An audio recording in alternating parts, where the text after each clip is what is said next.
నమస్కారం. V7 city news కి స్వాగతం. ముందుగా ముఖ్య అంశాలు. గ్రూప్ 1 పరీక్షా కేంద్రాల వద్ద గట్టి భద్రతా చర్యలు. విద్యాశాఖ నిబంధనలకు విరుద్ధంగా వ్యవహరిస్తే కఠిన చర్యలు తీసుకుంటామన్న జిల్లా ఎస్పీ. తెలుగుదేశం పార్టీ అభ్యర్థి ప్రకటన సంబరాలలో బొజ్జల సుధీర్ రెడ్డి అనుచరులు జనసేన నాయకుల ఇళ్లపై దాడిని ఖండించిన శ్రీకాళహస్తి జనసేన ఇన్ఛార్జ్ వినూత. ఆటోనగర్ ప్రాంతంలో భారీ అగ్ని ప్రమాదం, 40 లక్షల ఆస్తి నష్టం జరిగిందన్న గోడౌన్ యజమాని. ప్రస్తుత పోటీ ప్రపంచంలో సాంకేతిక పరిజ్ఞానం అవసరమే, కానీ సాంకేతిక ముసుగులో విలువలను మర్చిపోకూడదన్న నగర మేయర్. ఆస్తి అమ్మకంకు తనకు ఎటువంటి సంబంధం లేకపోయినా తప్పుడు కథనాలు రాసిన పత్రికలు. కుటుంబ వివాదాల్లోకి నన్ను లాగొద్దన్న కృష్ణ చైతన్య యాదవ్. ఇక వార్తల్లోని వివరాలు. గ్రూప్ 1 ప్రధాన పరీక్షలు ఏపీఎస్సీ నిర్వహిస్తున్న నేపథ్యంలో పరీక్షా కేంద్రం వద్ద అభ్యర్థులకు ఎలాంటి ఇబ్బంది కలగకుండా పోలీసులు గట్టి భద్రతా చర్యలు చేపట్టారు. జిల్లా ఎస్పీ కృష్ణకాంత్ పటేల్ ఆదివారం గ్రూప్ 1 ప్రధాన పరీక్షలు జరుగుతున్న కేంద్రాన్ని తనిఖీ చేసి భద్రతాపరమైన ఏర్పాట్లను పరిశీలించారు. ఈ సందర్భంగా జిల్లా ఎస్పీ మాట్లాడుతూ తిరుపతిలో పలు జిల్లాలకు కలిపి పరీక్షా కేంద్రాలలో అభ్యర్థులు పరీక్షలు రాస్తున్నారని తెలిపారు. పరీక్షా కేంద్రాల వద్ద అవసరమైన పోలీస్ బందోబస్తు ఏర్పాటు చేశామని తెలిపారు. పరీక్షా కేంద్రాలలో సీసీ కెమెరాలు ఏర్పాటు చేయడం జరిగిందని చెప్పారు. అన్ని పరీక్షా కేంద్రాలలో అభ్యర్థులు పరీక్షలకు వెళ్లే ముందు వారిని పూర్తిగా తనిఖీ చేసి వారి వద్ద ఉన్న మొబైల్స్, ఎలక్ట్రానిక్ వస్తువులను ప్రత్యేక కౌంటర్ నందు ఉంచి అభ్యర్థులను పరీక్షకు అనుమతించడం జరిగిందని అన్నారు. కట్టుదిట్టమైన భద్రతా ఏర్పాట్ల నడుమ పరీక్షలు నిర్వహిస్తున్నామని పేర్కొన్నారు. పరీక్షా కేంద్రాల పరిసర ప్రాంతాలలో అనుమానిత వ్యక్తులపై నిఘా పెంచడం జరిగిందన్నారు. విద్యాశాఖ నిబంధనలకు విరుద్ధంగా ఎవరైనా వ్యవహరిస్తే వారిపై కఠిన చర్యలు తప్పవన్నారు. పరీక్ష జరుగు సమయంలో పరీక్షా కేంద్రాల దగ్గరలో జిరాక్స్ సెంటర్లు, ప్రింటింగ్ సెంటర్లు, సెల్ ఫోన్ షాపులు మరియు ఎలక్ట్రానిక్స్ కు సంబంధించిన షాప్స్ మొదలగునవి మూసివేయించామని తెలిపారు. ఈ కార్యక్రమంలో జిల్లా అదనపు ఎస్పీలు వెంకట్రావు, కులశేఖర్, శాంతి భద్రత డీఎస్పీలు భాస్కర్ రెడ్డి, శరత్ రాజ్ కుమార్, సురేందర్ రెడ్డి, నరసప్ప, శ్రీనివాసులు, సిబ్బంది తదితరులు పాల్గొన్నారు. ఒకే కుటుంబంలో జరుగుతున్న ఆస్తి వివాదంకు తనను ఆపాదించి పత్రికల్లో వార్తలు రాయడం తగదని వైఎస్ఆర్సీపీ నాయకుడు కృష్ణ చైతన్య యాదవ్ అన్నారు. తిరుపతి ప్రెస్ క్లబ్ లో ఆదివారం ఏర్పాటు చేసిన విలేకరుల సమావేశంలో చైతన్య యాదవ్ మాట్లాడుతూ డబ్బులతో జరిగిన ఆస్తి అమ్మకంకు తనకు ఎటువంటి సంబంధం లేకపోయినా వార్తాపత్రికల్లో తానే వారిని బెదిరించి పంపివేసినట్టుగా రాశారని, వాస్తవానికి ఆ ఇంటి అమ్మకపు వ్యవహారానికి నాకు ఎటువంటి సంబంధం లేదని తన పేరు పెట్టి ఎలా ఆపాదించి రాశారని ప్రశ్నించారు. తిరుపతి శ్రీనివాసపురంలో కంకలపాటి శ్రీదేవి, ఆమె చిన్న కుమార్తె మధ్య కొంతకాలంగా ఆస్తి వివాదం జరుగుతోందని, ఈ క్రమంలో జరిగిన క్రయ విక్రయాలలో తన ప్రమేయం లేకపోయినా ఉందని చూపుతూ వార్తలు రాయడం మంచిది కాదని హెచ్చరించారు. ఉద్దేశపూర్వకంగా తనపై వార్తలు ప్రచురించిన పత్రికలపై పరువు నష్టం దావా వేస్తానని స్పష్టం చేశారు. ఈ విలేకరుల సమావేశంలో మురళీరెడ్డి, ప్రదీప్, శేఖర్ నాయుడు తదితరులు పాల్గొన్నారు. బ్యాంకు నుంచి లోన్ వచ్చినటువంటి పత్రం, యాక్సిస్ బ్యాంకు నుంచి డబ్బులు ఇచ్చి కొనుక్కుంటే కూడా కాజేశారు అని అలా రాస్తారు, ఆక్రమించారు అని అలా రాస్తారు. నిజంగా ఆక్రమించునంటే డబ్బులు ఎవరు ఇవ్వరండి. ఆ అమ్మాయి స్వహస్తాలతో డాక్యుమెంట్ హోల్డరు హైమవతి, ఆమె స్వహస్తాలతో యుఎస్ నుంచి పంపించినటువంటి అగ్రిమెంట్ లాస్ట్ సంవత్సరం జూలై, ఇది మళ్ళీ మీకు పత్రిక వాళ్ళకి కూడా అందరికీ ఇస్తాను. బ్యాంకు లోనుకు పోయినప్పుడు కొనుక్కున్నటువంటి మురళీరెడ్డి బ్యాంకు లోనుకు పోయినప్పుడు బ్యాంకు ప్రాసెస్ ప్రకారం రెండు విభాగాలు ఉంటాయి. ఒకటి ఇంజనీరింగ్ విభాగము, ఒకటి లీగల్ విభాగం. ఇంజనీరింగ్ విభాగం సంబంధించినటువంటి వాళ్ళు ఇండ్లు కొనుక్కుంటే ఇంటికి వెళ్ళి ఎస్టిమేషన్ తీసుకుంటారు. దాని ఏజ్ ఎంత, దాని స్క్వేర్ ఫీట్ ఎంత, దానికి ఎలా ఉంది, దాని ప్రకారం ఒక ఎస్టిమేషన్ ఇస్తారు. ఆమె బ్యాంకు వాళ్ళు ఇంటికి పోయినప్పుడు ఆమె ఎక్కడికి పోయిందంటే నాకు అర్థం కావట్లేదు. ఎలా అలౌ చేసింది ఆమె? లీగల్ సెల్ అనేది కూడా ఒక బ్యాంకులో ఒక భాగమే. వాళ్ళు ఎలా అప్రూవ్ చేస్తారండి? మదర్ డాక్యుమెంట్స్, లింక్ డాక్యుమెంట్స్ అన్ని చూసే కదా వాళ్ళు కూడా అప్రూవ్ చేస్తారు. తల్లి కూతుళ్ళ మధ్య ఉన్నటువంటి ఒక విభేదాన్ని కొనుక్కున్న వాళ్ళ మీద ఆపాదిస్తే ఇది ఎంతవరకు న్యాయం? రాష్ట్రంలో కాపు ద్రోహులు ఎవరో అందరికీ తెలుసునని, పవన్ కళ్యాణ్ పై లేనిపోని దుష్ప్రచారం చేస్తే తీవ్ర పరిణామాలు ఎదుర్కోవాల్సి వస్తుందని, అలాగే ఉచిత సలహాలు ఇవ్వడం మానుకోవాలని హరిరామ జోగయ్య, ముద్రగడ పద్మనాభంలకు తిరుపతి జనసేన పార్టీ కాపు నాయకులు హితవు పలికారు. తిరుపతి ప్రెస్ క్లబ్లో ఆదివారం ఏర్పాటు చేసిన మీడియా సమావేశంలో జనసేన కాపు నాయకులు మాట్లాడుతూ, జనసేన పార్టీని మూవ్ చేస్తారని చెప్పడం ఎంతవరకు సమంజసమో వారి విజ్ఞతకే వదిలేస్తున్నామని అన్నారు. అసలైన కాపు ద్రోహులు హరిరామ జోగయ్య, ముద్రగడ పద్మనాభంలని వైఎస్ఆర్సీపీకి కాపలా కుక్కల్లా పనిచేస్తున్నారని ఆయన తీవ్ర స్థాయిలో మండిపడ్డారు. పవన్ కళ్యాణ్ పై హద్దు దాటి మాట్లాడితే సహించేది లేదని ఆయన హెచ్చరించారు. ఈ విలేకరుల సమావేశంలో రాజారెడ్డి, ఇతర జనసేన పార్టీ నాయకులు తదితరులు పాల్గొన్నారు. ఇప్పుడు కేసుల్లో కూడా చాలా మంది కాపులు బలి చేశారు. ఈ ప్రభుత్వం రాగానే ఆ కేసు కొట్టేశారు. అప్పుడు చేయించిన ఘనత అంతా అయిందే. ఆయన ఏమైనా మాట్లాడితే చంద్రబాబు గారు నన్ను నా కుటుంబాన్ని హింసించాడు అంటాడు. జగన్మోహన్ రెడ్డి ఏం చేశాడు? ఈ 5 నెలల్లో 5 కోట్ల మంది రాష్ట్ర ప్రజలు హింసించాడు. అంటే నువ్వు గొప్ప, ప్రజలు గొప్ప. ముద్రగడ్డ పద్మనాభం గారు మాట్లాడుతూ, ఆయన మందరి తాతలాంటి వయసు చాలా పెద్దడు కాబట్టి పవన్ కళ్యాణ్ గారు రాజకీయ ఓనమాలు రావు అన్నాడు. సరే నీకు వచ్చు కదా, నువ్వు ఎందుకు పార్టీ పెట్టలేదు? మొలతాడు కట్టుకున్న వాళ్ళు కూడా మాట్లాడలేంటే పవన్ కళ్యాణ్ గారు మొలతాడు కట్టుకున్నా లేదా అనేసి నువ్వు కానీ మీ ఇంట్లో చూసారా? సరే నీకు మొలతాడు ఉంది కదా, పార్టీ పెట్టు, పోటీ చేయి, ఏడో చోటు పోటీ చేయి, నువ్వు కానీ కొడుకు కానీ. సలహాలు ఇవ్వడం కాదు. ముద్రగడ్డ పద్మనాభం అనే వ్యక్తి వైసీపీలో నెల జీతానికి పనిచేస్తున్న కాపలా డాగ్. ఈరోజు అయినా పవన్ కళ్యాణ్ గారిని ఇష్టం చుట్టూ మాట్లాడుతూ జనసేన పార్టీ మూసేస్తారు అంటే నువ్వేమైనా జాతకాలు చెప్తున్నావా? స్థానిక అబూబకర్ షాదీ మహల్లో రాష్ట్ర వైఎస్ఆర్సీపీ మైనారిటీ విభాగంలో పదవులు పొందిన నాయకులతో సమావేశం నిర్వహించారు. తిరుపతి జిల్లాకు చెందిన మైనారిటీ నాయకులతో మీట్ ది ప్రెస్ నిర్వహించారు. తిరుపతి నగరంలో ఉన్న ముఖ్యమైన నాయకులు మాట్లాడుతూ, ముఖ్యమైన పదవులు ఇచ్చిన వైఎస్ఆర్సీపీ పార్టీకి ఎల్లవేళలా కృతజ్ఞతలు తెలుపుతూ, జరగనున్న ఎన్నికల్లో వైఎస్ఆర్సీపీ పార్టీని తిరుపతి నియోజకవర్గంలో ఎమ్మెల్యేగా పోటీ చేస్తున్న భూమన అభినయరెడ్డిని అత్యధిక మెజారిటీతో గెలిపించుకుంటామని అన్నారు.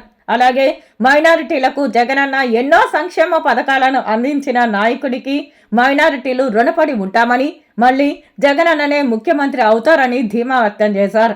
ఈ కార్యక్రమంలో మైనారిటీ నాయకులు, వైఎస్ఆర్సీపీ కార్యకర్తలు తదితరులు పాల్గొన్నారు. నన్ను రాష్ట్ర మైనారిటీ అధికారి ప్రతినిధిగా నియమించినందుకు వాళ్ళకి కృతజ్ఞతలు తెలుపుతున్నాం. నేను ఒకటే చెప్తున్నాను, తెలుగుదేశానికి కానీ, బీజేపీకి కానీ, జనసేనకి కానీ 3 పార్టీలు కాదు 30 పార్టీలైనా కూడా మా జగన్మోహన్ రెడ్డిని ఏమి చేయలేరు. ప్రమాణ స్వీకారం చేసేది మా జగన్మోహన్ రెడ్డి.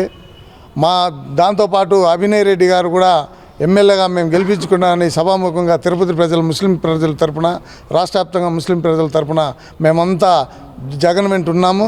జగన్ అన్నని గెలిపించుకుంటాం. ఎన్నడూ లేని విధంగా ఈరోజు వైఎస్ఆర్సీపీ రాష్ట్ర అధ్యక్షులు, మైనార్టీ విభాగానికి చెందిన ఖాదర్ బాషా గారి ఆశీస్సులతో, ప్రతి నియోజకవర్గానికి చెందిన ఎమ్మెల్యే అభ్యర్థుల ఆశీర్వాదంతో వైఎస్ జగన్మోహన్ రెడ్డి గారు ఈ జిల్లాలో 9 మందికి రాష్ట్ర పదవులు ఇవ్వటం జరిగింది. దీనికి ముఖ్య కారణం వైఎస్ఆర్సీపీకు మైనార్టీ విభాగము పటిష్టంగా ఉంది, బలంగా ఉంది, ఒక పిల్లర్ లాగా పార్టీకి పనిచేస్తూ ఉంది. మనం చూస్తే ఈరోజు తెలుగుదేశం, జనసేన, బీజేపీ కూటమి టోటల్గా మైనార్టీ వర్గానికే విరుద్ధంగా సిఏ బిల్కు అమలు చేయడానికి సంసిద్ధంగా అయి దానికి విరుద్ధంగా ముస్లింలకు పనిచేస్తూ ఉంది. మా మీద ఎంతో నమ్మకంతో ఖాదర్ బాషా గారికి అఫీషియల్ స్పోక్ పర్సన్గా, నాకు రాష్ట్ర కార్యదర్శిగా రఫీ హిందుస్థాన్ నాకు, మరి షఫీ అహ్మద్ ఖాదరి గారికి జోనల్ ఇన్ఛార్జిగా ఇవ్వడం చాలా సంతోషదాయకం. అదే కాకుండా ఎన్నడూ లేని విధంగా తిరుపతిలో 4 కార్పొరేట్లు ఇచ్చిన ఘనత భూమన కుటుంబానికి దక్కింది.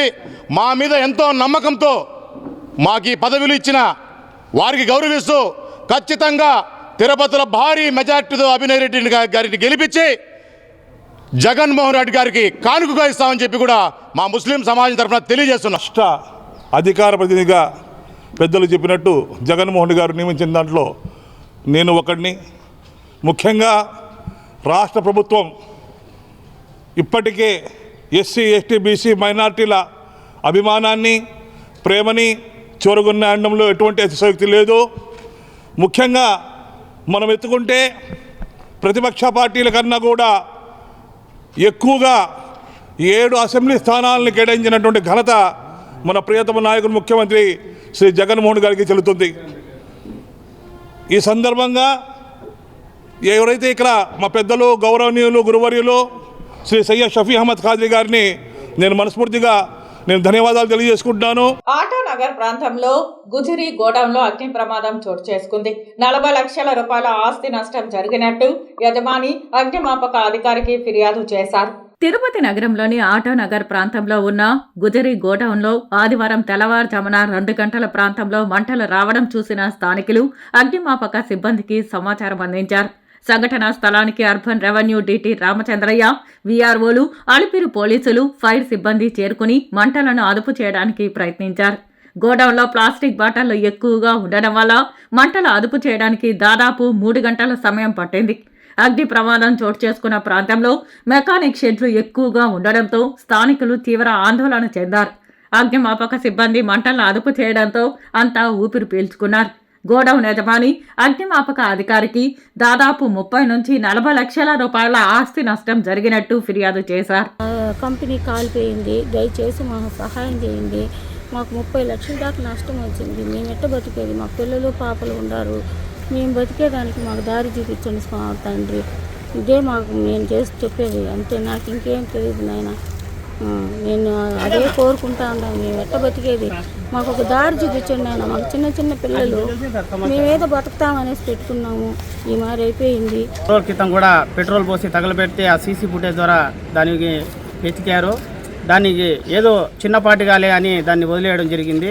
దాని తర్వాత వారం రోజుల తర్వాత 10వ రోజు పూర్తిగా తగలబెట్టడం, దాదాపుగా 30 లక్షల నుంచి 40 లక్షల రూపాయలు నష్టపోయాడు. దీనిపైన వెంటనే స్పందించి సిఏ గారు కానీ కమిషనర్ కానీ ఆర్డీ వచ్చారట. ఇక్కడికి స్పందించి ఈ బాధితుడికి న్యాయం చేయాలని భారత్ కమ్యూనిస్ట్ పార్టీ ఏఐటీసీ ఆధ్వర్యంలో గుజరీ వ్యాపారాల సంఘం తరపున మేము వచ్చి పరామర్శించడం జరుగుతున్నది. ఆటోనగర్లో ఈ గుజరీ వ్యాపారులందరిపైన కూడా అప్పుడప్పుడు కొంతమంది ఆకుతాయిలు ఇలా చిల్లర చేష్టాలు చేస్తూ ఏదో వాళ్ళు చేసే సరదాలకి వీళ్ళ జీవితాలంతా కూడా నాశనం అయిపోతున్నాయి. తిరుపతిలో అనేకమైన వ్యర్థాలన్నింటినీ కూడా ఏరుకొని వచ్చి తీసుకొని వచ్చి ఈ గుజరీలో వేసి వీళ్ళు బయట పంపించడం జరుగుతూ ఉంది. తిరుపతి పరిశుభ్రతకు కూడా వాతావరణానికి కూడా ఎంతోమంది ఈ బాటిల్స్ ఇవన్నీ కూడా తీసుకురావడం, వీళ్ళందరూ దాన్ని సేకరణ చేసి బయట వ్యాపారాలు చేసుకుంటూ జీవనోపాధి కొన్ని వేల మంది దీనిపైన ఆధారపడి బతుకుతున్నారు. కానీ ఆకతాయిల వల్ల ఇలాంటి వాళ్ళు చాలామంది రోడ్ల పాలైపోతున్నారు. ఇప్పటికైనా ప్రభుత్వం స్పందించి ఇలాంటి ఆకతాయిలు ఎవరనేది కూడా విచారం చేసి వాళ్ళకి శిక్ష పడే విధంగా చేయాలా. ఈ 30 ఇంకా 40 లక్షలు నష్టపోయిన ఈ గుజరీ వ్యాపారి యజమాని ఎవరు హరిత ఉన్నాడో అతను కూడా ప్రభుత్వం ఆర్థికంగా సహాయం చేయాలా. శ్రీకాళహస్తిలో గాజు గ్లాసు పోటీ చేస్తుందని అనుకున్నాం, కానీ పొత్తులో భాగంగా పోటీ చేయలేకపోతున్నానని జనసేన ఇన్ఛార్జ్ వినుత ఆవేదన వ్యక్తం చేశారు.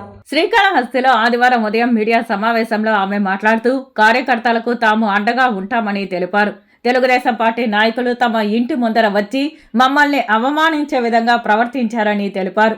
జనసేన కార్యకర్తలపై దాడి చేశారని చెప్పారు.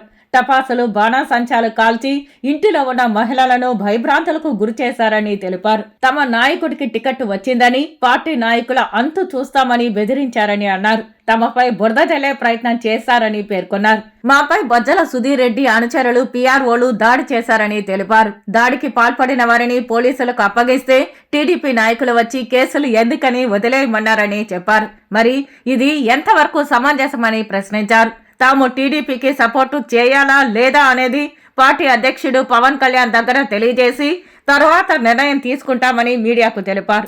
వేయడానికి ప్రయత్నించారు. దాన్ని మేము తీవ్రంగా ఖండిస్తున్నాం. సీటు రాలేదని మేము ఆవేదనతో బాధతో కుంగిపోయి ఇంట్లో ఉంటే కొంతమంది వ్యక్తులు రాత్రి, ఇది మనమున్న స్థలం 4 అంతస్తుల బిల్డింగ్ లో కింద మా ఇల్లు ఉంటది, పైన పార్టీ ఆఫీస్ ఉంటుంది. అతనేదో చెప్పాడు, ఎవరో అతను మా పార్టీకి సంబంధం లేదు, వాళ్ళ అత్త వాళ్ళ ఇల్లు, ఎవరికి పిల్లోడు అత్త వాళ్ళ ఇల్లు ఉందండి. నేను సుధీర్ రెడ్డి గారికి చెప్తున్నా, మీరు రండి, ఈ చుట్టుపక్కల ఎక్కడన్నా ఎవరు అత్త వాళ్ళ ఇల్లు ఉన్నా మీరు నిరూపిస్తే మీరేం చెప్తే దానికి మేము రెడీ. అట్లా ఇక్కడ వాళ్ళ అత్త వాళ్ళ ఇల్లు లేదు అంటే మీరు పోటీలో నుంచి తప్పుకుంటారా? ఈ రోజు సభ తర్వాత ఏదైతే సభ చిలకలూరుపేటలో జరుగుతుందో ఆ సభ తర్వాత కళ్యాణ్ గారు మనల్ని పిలుస్తానన్నారు, నన్ను పిలిచి మాట్లాడతానన్నారు. ఎటువంటి భరోసా మనకిస్తారో మీ అందరికీ నేను ఎటువంటి భరోసా ఇవ్వాలో నేను మాట్లాడతాను. ఖచ్చితంగా ఎక్కడ తగ్గనివ్వను.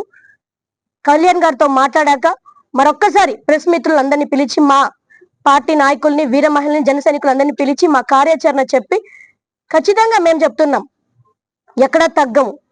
కళ్యాణ్ గారిని నమ్ముకొని ఉన్నాము. పవన్ కళ్యాణ్ గారు ఏది చెప్తే అది ఫాలో అవడానికి సిద్ధంగా ఉన్నాము.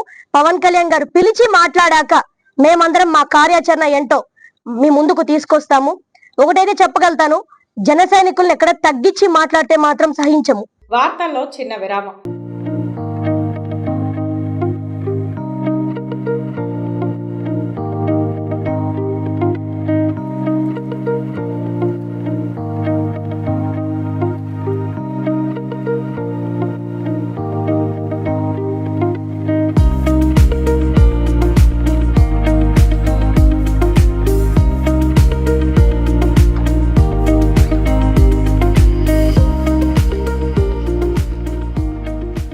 వార్తల్లోనికి తిరిగి స్వాగతం. షైన్ ప్రైమరీ స్కూల్లో 11వ వార్షికోత్సవాన్ని ఘనంగా నిర్వహించారు. స్థానిక మహతి ఆడిటోరియంలో ఆదివారం జరిగిన ఈ కార్యక్రమానికి ముఖ్య అతిథిగా నగర మేయర్ డాక్టర్ శిరీష, జల్లి మధుసూదన్ ముఖ్య అతిథులుగా హాజరయ్యారు.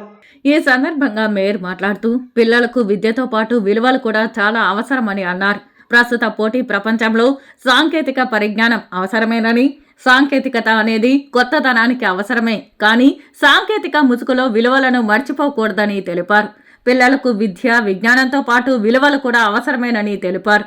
విలువలను పరచడంలో గురువులకి ఎంత బాధ్యత ఉందో తల్లిదండ్రులకు కూడా అంతే బాధ్యత ఉందని సూచించారు. ప్రైమరీ విద్య అనేది ప్రతి వ్యక్తికి చాలా కీలకమని, ఆ సందర్భంలో వాళ్ళు నేర్చుకున్న విలువలు, విద్య, విజ్ఞానం వారి భవిష్యత్తుకు పునాదులని గుర్తు చేశారు. ప్రైమరీ విద్య సమయంలో ఇటు గురువులు, అటు తల్లిదండ్రులు కాస్త మెలకువగా వ్యవహరించి అప్రమత్తతతో మెలుగుతూ వారికి విలువలను ప్రబోధిస్తే వారి జీవితం ఉన్నత స్థానంలో ఉంటుందని సూచించారు. అనంతరం విద్యార్థులు తమ సాంస్కృతిక ప్రదర్శనలతో అందరినీ అలరించారు. మాట్లాడే పద్ధతి కానీ మనం ప్రవర్తించే తీరు కానీ ఖచ్చితంగా ఎదుటి మనిషిలో ఒక ఇంప్రెషన్, అంటే ఒక ముద్ర అనేది మన పట్ల ఒక ముద్ర అనేది ఏర్పడుతుంది. సో పిల్లలు ఇప్పుడున్న టెక్నాలజీ అంటే పెరుగుతున్న కొద్దీ ఎక్కడో సభ్యత, సంస్కారం, మర్యాదలు ఇవన్నీ కూడా తగ్గుతున్నాయి అనేది మనందరికీ తెలుసు. కాబట్టి అంటే కొన్ని స్వతహాగా కొన్ని లక్షణాలు వస్తాయి, కానీ మనం పోను మనము ఎదుటోళ్ళని చూసి కొన్ని మంచి లక్షణాలు నేర్చుకుంటాం కూడా. కానీ స్కూల్ అనేది ఒక నిర్మాణ సంస్థ, అంటే మన భావితరాలను నిర్మించే ఒక గొప్ప సంస్థ. కాబట్టి స్కూల్లో టీచర్స్ కానీ, మనం ఇంట్లో తల్లిదండ్రులం కానీ పిల్లలకు మన సంస్కృతి, సాంప్రదాయం, వ్యవహార శైలి ప్రతి ఒక్కటి చదువుతో పాటు, అంటే ఎన్ని మార్కులు వచ్చాయి, ఎంత ఫస్ట్ ర్యాంక్ వచ్చాడా, సెకండ్ ర్యాంక్, వీటన్నిటితో పాటు ఇవి కూడా. ఎందుకంటే మనం ప్రవర్తించే తీరు, మన ఆహారపు అలవాట్లు, ద వే వి బిహేవ్, మనము ఇవన్నీ కూడా మన సంస్కృతి సాంప్రదాయకు ఇవన్నీ కూడా చిహ్నాలు. చాలా చిన్న పిల్లలు ఉన్నాయి, సమయం ఇప్పటికే ఆలస్యమైంది. అందరూ మార్నింగ్ నుంచి ఇక్కడ వచ్చారు. తల్లిదండ్రులు ఎంతో బిజీగా ఉన్నా కూడా పిల్లలు తీసుకొచ్చి, విషయం ఏంటంటే ఏదైనా ఒక ప్రాంతం కానీ, ఒక గ్రామమైనా, ఒక వాడైనా, ఒక దేశమైనా, ఒక రాష్ట్రమైనా అభివృద్ధి చెందాలంటే విద్య ప్రాథమికం. చదువు ఎక్కడ ఉంటే ఆ కుటుంబము అన్ని విధాలుగా కూడా క్షేమం కానీ, ప్రోగ్రెస్ కానీ ఉంటుంది. సో చదువుకు ప్రాధాన్యతనివ్వాలని ఒక మంచి సంకల్పంతో చాలామంది చాలా ఈజీగా ఉంటుంది. యూనివర్సిటీలు కూడా నడిపేస్తారు. వైస్ ఛాన్సలర్లు ఉంటారు, రెక్టర్లు ఉంటారు, రిజిస్టర్లు ఉంటారు, ప్రొఫెసర్లు ఉంటారు, డీన్లు ఉంటారు, ఫ్యాకల్టీస్ చాలామంది ఉంటారు. చాలా ఈజీగా రన్ చేయొచ్చు. అదే కాకుండా డిగ్రీ కాలేజీలో ఇంటర్మీడియట్ కూడా రన్ చేసేయచ్చు ఆ ఏజ్ గ్రూప్ వాళ్ళతో. కానీ పుట్టిన నర్సరీ ప్లే స్కూల్ కాడి నుంచి 7th స్టాండర్డ్ చదవాలంటే వాళ్ళు యుద్ధమే చేయాలి ఆ పిల్లలతో. నిజంగా అంత ఓపిక, అంత పేషెన్స్ ఇచ్చిన ఆ దేవదేవుడికి, ఆ తల్లిదండ్రులకి, ఇక్కడ ఉన్న మేనేజ్మెంట్ వాళ్ళందరికీ కూడా, ఫ్యాకల్టీ కూడా నా హృదయపూర్వకమైన ధన్యవాదాలు తెలియజేస్తున్నా. Patience is very important for any stage. మళ్ళా చెప్తున్నా, అది కుటుంబంలో అయినా సరే, సమాజంలో అయినా సరే, మనం అనుకున్న అభివృద్ధులు అయినా సరే. తిరుమల శ్రీవారిని పలువురు ప్రముఖులు దర్శించుకొని మొక్కులు చెల్లించుకున్నారు. తిరుమల శ్రీవారిని ఆదివారం ఉదయం నైవేద్య విరామ సమయంలో నిజామాబాద్ ఎమ్మెల్యే భూపతి రెడ్డి, హైకోర్టు జడ్జిలు దర్శించుకున్నారు. వీరికి టీటీడీ ఆలయ అధికారులు స్వామివారి దర్శన ఏర్పాట్లను చేసి రంగనాయకుల మండపంలో వేద పండితులు వేదాశీర్వచనం అందించి తీర్థ ప్రసాదాలను అందజేశారు. రెడ్డి గారు ముఖ్యమంత్రి అయిన తర్వాత, మేము కూడా ఎమ్మెల్యేగా గెలిచిన తర్వాత మొట్టమొదటిసారిగా తిరుమల తిరుపతి దేవస్థానం శ్రీవారి దర్శనానికి రావడం జరిగింది కుటుంబ సమేతంగా. మరి చాలా ఆనందంగా ఉంది. ఇవాళ దేవుని దర్శనం బాగా జరిగింది మాకు. సో ఇక్కడ ఉన్న ప్రోటోకాల్ వాళ్ళు కూడా అందరూ కూడా బాగా చూసుకున్నారు. సో ఆ దేవుని దయ వల్ల మేము కోరుకునేది ఒకటే, ఈ తెలంగాణ రాష్ట్రంతో పాటు తెలుగు ప్రజలందరూ కూడా సంతోషాలతో, సుఖశాంతులతో ఉండాలి. పాడి పంటలు మరి అదేవిధంగా వర్షాలు బాగా పడి అందరూ ఆనందంగా ఉండాలని చెప్పి ఈ దేవుని కోరుకుంటూ మరి జై శ్రీమన్నారాయణ. తెలంగాణలో మాత్రము కాంగ్రెసే అంత స్వీప్ చేస్తుంది. 17 సీట్లు ఉన్నాయి. ఒక సీటు ఎంఐఎంకి పోతుంది. మిగతా సీట్లన్నీ కూడా 16 సీట్లు కూడా మొత్తం కూడా కాంగ్రెస్ గెలిచే అవకాశం ఉంది. అక్కడ పోటీ బీజేపీతోనే ఉంది, టీఆర్ఎస్ నామమాత్రంగానే ఉంది. సో కేసీఆర్ చేసినటువంటి అవినీతులు ఇవన్నీ కూడా మరి ప్రజలు ఇవాళ పసిగట్టి మొత్తం టీఆర్ఎస్ను అంటే ఓడించాలని నిర్ణయం తీసుకున్నారు కాబట్టి వాళ్ళు పోటీలో లేరు. తిరుపతి అర్బన్ మండలం మంగళం గ్రామ లెక్కదాకలో సర్వే నెంబర్ 76పై రాష్ట్ర హైకోర్టు ఇచ్చిన ఉత్తర్వులను ధిక్కరించి అక్రమ నిర్మాణాలు చేపట్టిన వ్యక్తులపై చర్యలు తీసుకోవాలని పోలీస్ శాఖకు మిట్ట గాంధీపురంకు చెందిన కార్తికేయన్ విజ్ఞప్తి చేశారు. తిరుపతి ప్రెస్ క్లబ్ లో ఆదివారం ఏర్పాటు చేసిన విలేకరుల సమావేశంలో ఆయన మాట్లాడుతూ సర్వే నెంబర్ 76లో తన నానమ్మ తాత నుంచి పద్మా తమ్మకు ఎస్ఆర్ నెంబర్ 17/11A 1981 ద్వారా 1982లో సెటిల్మెంట్ పట్టా మంజూరు చేశారన్నారు. మంజూరైన సెటిల్మెంట్ పట్టాపై ప్రభుత్వంకు తమకు 42 ఏళ్ల పాటు కోర్టులో సెటిల్మెంట్ రాజ్యం జరిగి 2022 ఆగస్టు 1వ తేదీన సెటిల్మెంట్ పట్టాగా నిర్ధారించబడిందన్నారు. అయితే ఈ నెల 15వ తేదీ కొందరు దౌర్జన్యంగా తమ అధీనంలో ఉన్న స్థలంలో గది నిర్మాణం చేశారన్నారు. దీనిపై పోలీసులకు ఫిర్యాదు చేశామని, పోలీసులు ఎదుట ఎటువంటి డాక్యుమెంటు చూపలేదన్నారు. అక్రమంగా ప్రవేశించిన సదరు వ్యక్తులపై పోలీసులు కఠిన చర్యలు తీసుకోవాలని విజ్ఞప్తి చేశారు. ఈ విలేకరుల సమావేశంలో విజయ్, సురేష్ తదితరులు పాల్గొన్నారు. 2022 సంవత్సరం ఆగస్టు నెల 1వ తేదీ WP నెంబర్ 37261/2017 నాడు సెటిల్మెంట్ పట్టాగా నిర్ధారించబడిందండి. ఈ భూమిలో 2 రోజుల ముందు అనగా 15వ తేదీ మన మీడియా సోదరులే కల్లూరి హేమాద్రి NTV రిపోర్టర్ అంటండి, ఆయన, నిర్మలమ్మ, నగీమా, జయంతి, దామినేడు వాళ్ళు, వీళ్ళందరూ షెడ్యూల్ క్యాస్ట్కి సంబంధించిన వాళ్ళండి. వీళ్ళందరూ దౌర్జన్యంగా నేను ఏర్పాటు చేసిన సైట్లో ఏర్పాటు చేసినటువంటి సైన్యుడు బోర్డును తొలగించి అక్రమంగా భూ కట్టడాలు చేయడానికి ప్రయత్నించారండి. ఆ విషయాన్ని నేను అప్పుడే తిరుచానూరు పోలీసు వారికి తెలియపరిచాను. పోలీసు వారు ఇరువురిని పిలిచి మంగళం అవుట్ పోస్ట్ లో మాట్లాడమని చెప్పారండి. పోలీసు వారు 4 రోజుల ముందు మమ్మల్ని ఇరువురిని పిలిపించి మీ రికార్డులు ఏమున్నాయి తీసుకురమ్మని చెప్పారు. నాకున్నటువంటి 40 సంవత్సరముల రికార్డుని నేను తీసుకెళ్లి మంగళం అవుట్ పోస్ట్ పోలీసు ASI బాబు గారికి ఇవ్వడం జరిగింది. వాళ్ళ కాగితాలు అడిగితే మా దగ్గర ఎలాంటి కాగితాలు లేవండి, మాకు అవుట్ సైడ్ పట్టాలు ఉన్నాయి, మేము కట్టుకుంటాం అనే విధంగా దౌర్జన్యంగా మాట్లాడారు. రుయా ఆసుపత్రి చిన్నపిల్లల విభాగంలో 2 రోజుల పాటు చిన్నపిల్లల విభాగంలో నవజాత శిశువులో వచ్చే శ్వాసకోశ వ్యాధులపై శిక్షణ కార్యక్రమాన్ని నిర్వహించారు. తిరుపతి నగరంలోని SP మెడికల్ కళాశాల వద్ద ఉన్న చిన్నపిల్లల హాస్పిటల్లో ప్రిన్సిపల్ డాక్టర్ చంద్రశేఖరన్, రుయా ఆసుపత్రి సూపరింటెండెంట్ డాక్టర్ రవి ప్రభు శిక్షణ డెమో కార్యక్రమాన్ని ప్రారంభించారు. నవజాత శిశువులో వచ్చే శ్వాసకోశ వ్యాధులు, దానికి వైద్యం అనే అంశాల మీద వైద్యులకు, నర్సింగ్ సిబ్బందికి మరియు ప్రైవేట్ హాస్పిటల్ సిబ్బందికి 108 సిబ్బందికి శిక్షణ కార్యక్రమం నిర్వహించారు. న్యూయార్క్, అమెరికా నుండి వచ్చిన నవజాత శిశు వైద్య నిపుణులు డాక్టర్ సతీష్ నవజాత శిశువులో వచ్చే శ్వాసకోశ వ్యాధుల గురించి, వాటికి అందించాల్సిన వైద్యం గురించి శిక్షణకు హాజరైన ప్రతి ఒక్కరికి చిన్నపిల్లల్లో వస్తున్న శ్వాసకోశ వ్యాధులను ఎలా అరికట్టాలి, కావలసిన నైపుణ్యతను తెలుసుకుని చిన్నపిల్లలకు మెరుగైన వైద్యం అందించడం శిక్షణ కార్యక్రమంలో వివరించారు. అప్పుడే సెక్రీషన్స్, థిక్ సెక్రీషన్స్, సర్ఫాక్టెంట్ అంతా థ్రోట్లో అంతా ఉంది.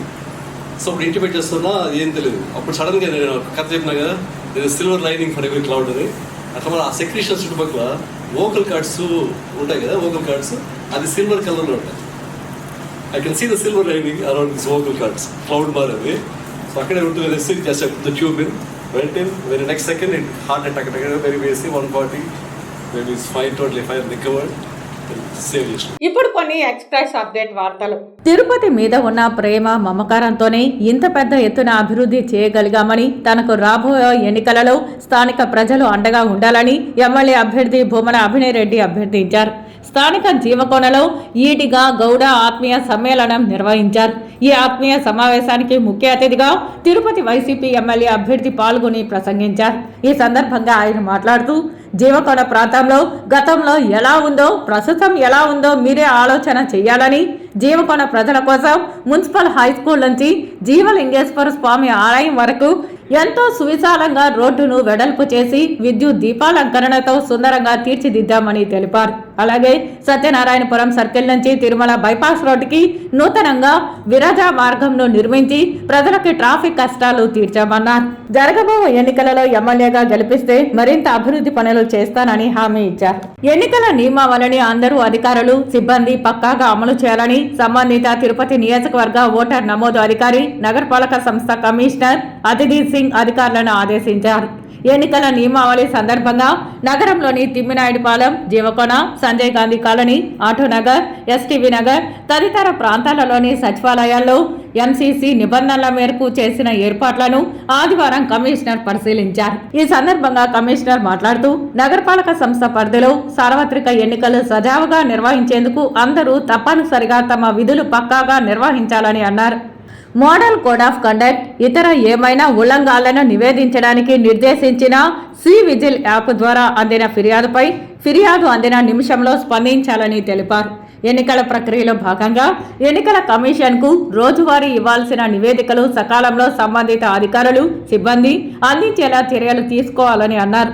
బహిరంగ ప్రదేశాలు మరియు ప్రభుత్వ కార్యాలయాల్లో ఎన్నికల కమిషన్ నిషేధించిన ఫోటోలు, బ్యానర్లు వెంటనే తొలగించి సంబంధిత నివేదికను సమర్పించాలని ఆదేశించారు. ఈ విషయంలో ఎటువంటి నిర్లక్ష్యం వహించరాదని సిబ్బందిని ఆదేశించారు.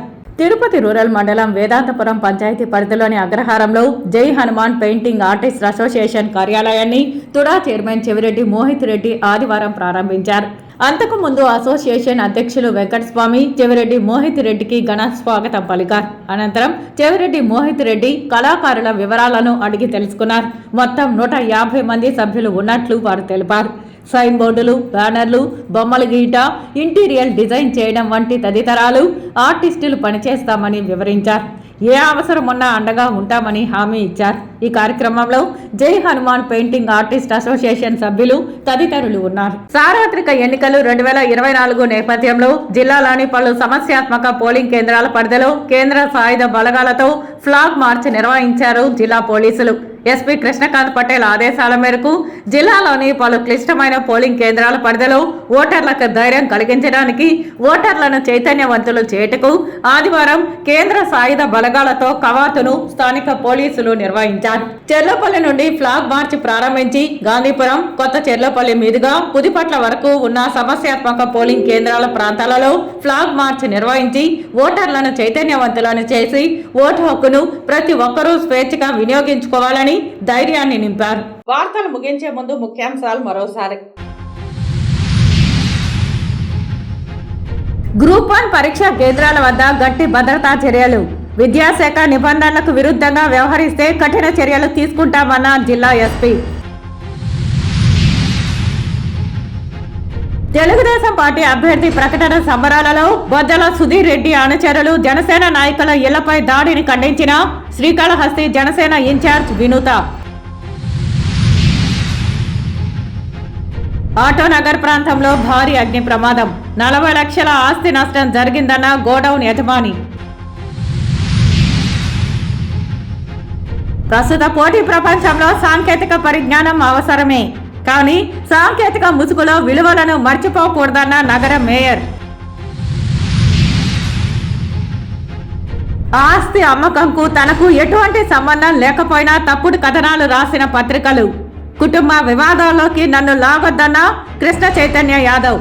ఈ వార్తలు ఇంతటితో సమాప్తం. నమస్కారం.